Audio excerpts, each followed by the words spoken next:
Good afternoon and welcome to inDrive Safety Education Summit 2.0 happening here in Nigeria. It's been really innovative and highly educative. Let's hear from some people that took part in this event.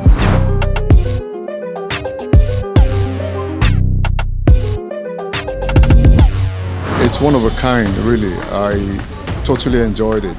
A lot to learn, especially when it comes to safety of both the drivers and the customers. Opportunity to collaborate, to actually be that melting point that brings key stakeholders when it comes to road safety together, as we've done with bringing the Ministry of Transportation, the police, the FRSC, where we've shared ideas that I believe we're going to be pursuing. As a matter of fact, we're pursuing 2 already, that will lead to results. With all the key players that were in the room today, we've seen that there's so much that we can launch together in the future. We've heard about the new plans that the FRSC has to keep drivers accountable for traffic offenses.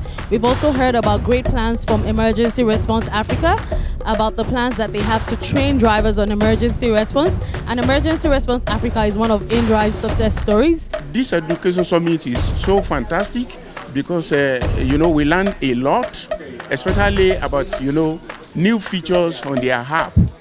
For example, you can share your ride with your loved ones, with your parents, with your wife or husband. I love the part that police and PRCS shared great inputs on what they are doing on their side to make sure that everyone in ride-hailing space feels safe, and also the opportunity that we had to show a demo on how the safety features help even passenger and drivers.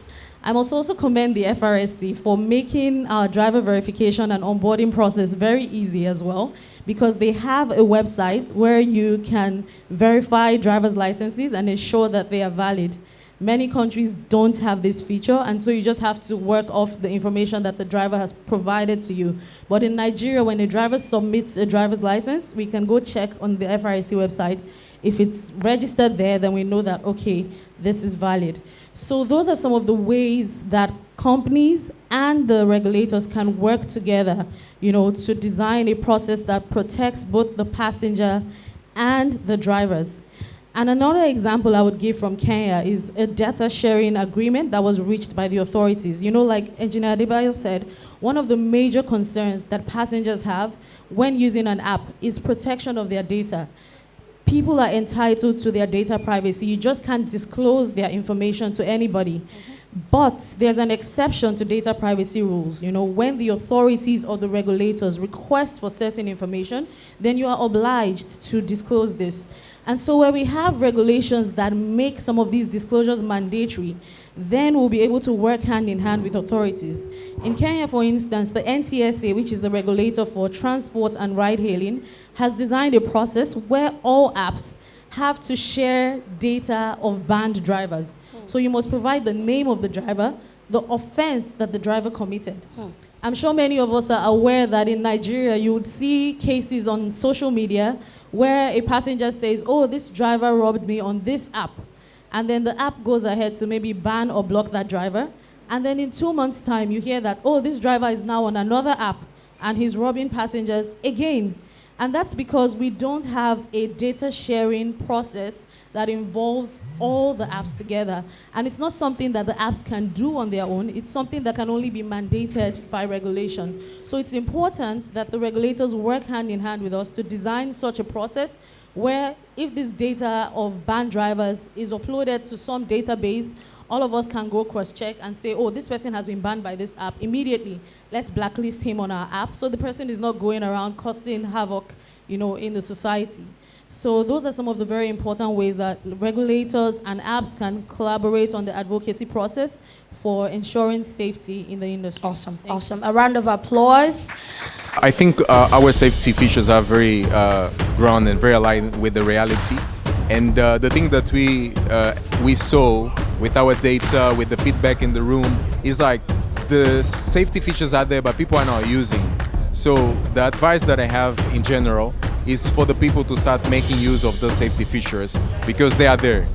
But if we don't use it, we don't take advantage of those safety features. So today's discussions have helped us see that there's so much more we can do regarding driver education when it comes to safety. We can train our drivers better on emergency response. We can collaborate with agencies on educating our drivers about safety incidents and how they can respond effectively to them.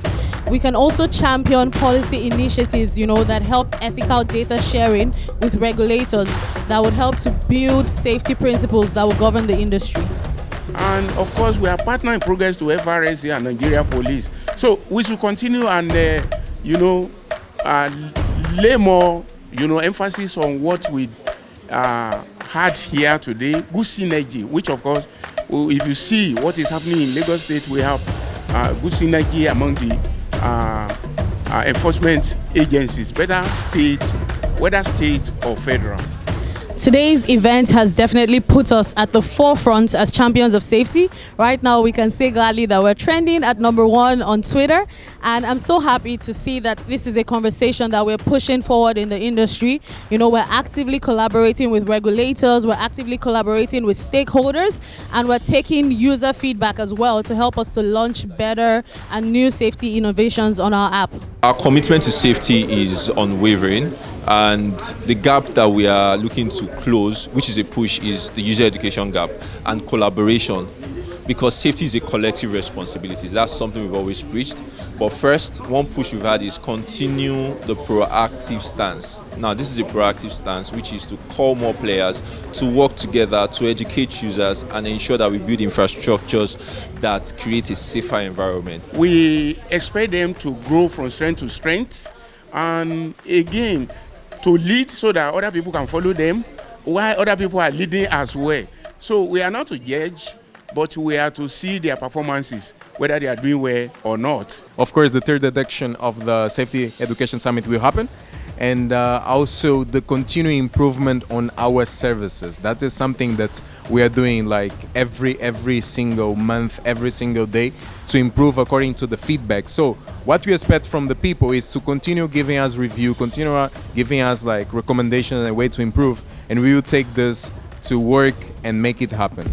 So the environment of safety will change when we all will be rating each other, and with the technology we will help to improve our service. So thank everyone for coming, and let's create a safety environment in Nigeria. Thank you.